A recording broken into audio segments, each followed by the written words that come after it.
नमस्कार दोस्तों, lead news today में आपका स्वागत है। मैं हूं अविनाश पांडे। आज फिर एक अहम मुद्दे पर चर्चा होगी। हाल ही में दोस्तों हम सभी ने, पूरे हिंदुस्तान ने आज़ादी के 75 साल का अमृत महोत्सव मनाया। इस दौरान ऐसा लगा कि देश में सब कुछ बहुत अच्छा चल रहा है, सारी समस्याएं खत्म हो चुकी हैं और 75 साल के बाद हम पूरी तरह से विकसित भारत बन चुके हैं, या यूं कहें कि किसी के पास कोई समस्या नहीं है। लेकिन आज मैं अपने देश के किसानों यानी कि अन्नदाता की समस्याओं को लेकर के आपके सामने हाजिर हुआ हूं। ये वो समस्या है जिससे उन्हें बीते 75 सालों से जूझना पड़ रहा है। दोस्तों, मैं बात कर रहा हूं महाराष्ट्र के भंडारा जिले के किशनपुर गांव की। ये वो गांव है जो बीते 75 सालों से लगातार अपने गांव के लिए एक सड़क का इंतजार कर रहा है। जरा सोचिए कि 75 सालों में कितनी सरकारें आईं और गईं, कितनी सरकारों के विधायक सांसद वहां पर वोट मांगने गए, लेकिन उन्हें सिर्फ आश्वासन मिला, सिर्फ वादों की भरमार मिली, उन्हें पूरा करने की जहमत किसी ने नहीं उठाई। दोस्तों, आलम यह है कि 75 साल से लोग पगडंडी पर चलने को मजबूर हैं, कच्ची सड़क। तो आपने देखा कि कैसे इस कच्ची सड़क से होकर के लोग गुजरने को मजबूर हैं।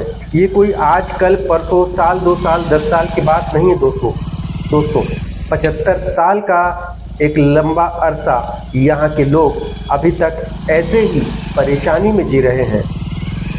हम एक तरफ चांद पर जाने की बात करते हैं, 21वीं सदी की बात करते हैं, विकसित भारत बनाने की बात करते हैं। हम कहते हैं कि आने वाले 5 सालों में हमारा जो लक्ष्य है वो देश की इतनी बड़ी, दुनिया की इतनी बड़ी अर्थव्यवस्था बनाने का लक्ष्य है। लेकिन इन तमाम लक्ष्यों का क्या फ़ायदा अगर हम अपने अन्नदाता किसानों को सिर्फ एक अदद सड़क तक मुहैया नहीं करवा पा रहे हैं, वो भी आज़ादी के 75 साल बाद।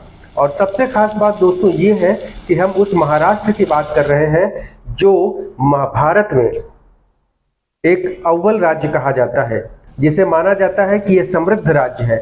ऐसे समृद्ध राज्य के कई सारे ऐसे जिले हैं और कई सारे ऐसे गांव हैं जहां आज भी लोगों को सड़क नसीब नहीं है दोस्तों।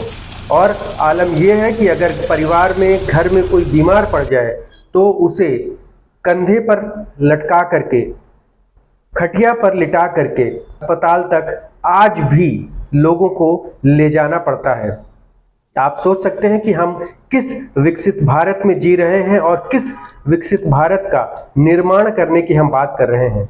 मेरे हिसाब में तो सबसे पहले हमें अपनी प्राथमिक ज़रूरतों को पूरा करना चाहिए। कम से कम उस गांव में एक सड़क तो पहुंचानी चाहिए जो बेहद ज़रूरी है। माझे नाव भूपेंद्र पवनकर, माजी सरपंच, ग्रामपंचायत जांभोरा। मी या ठिकाणी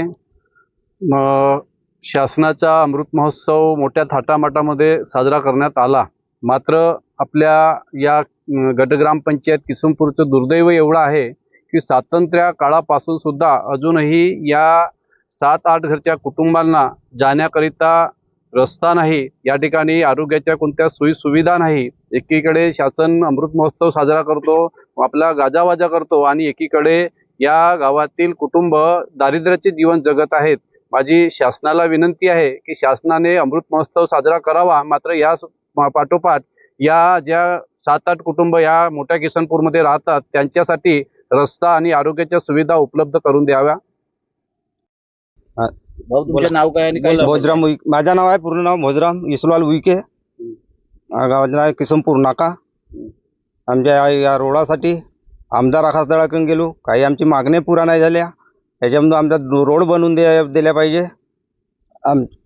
जसा आमचा पाणी जो आहे आपला साचलेला राहते, कंबर पाणी राहते, तिथून आम्हाला यावं लागते। त्याच्यावर आपल्याला काही साधन वगैरे नाही, काही खाटावर न्यावं लागते, कोणा ह्या पडले याच्यानं हा आम्हाला एवढी तकलीफ है आमची।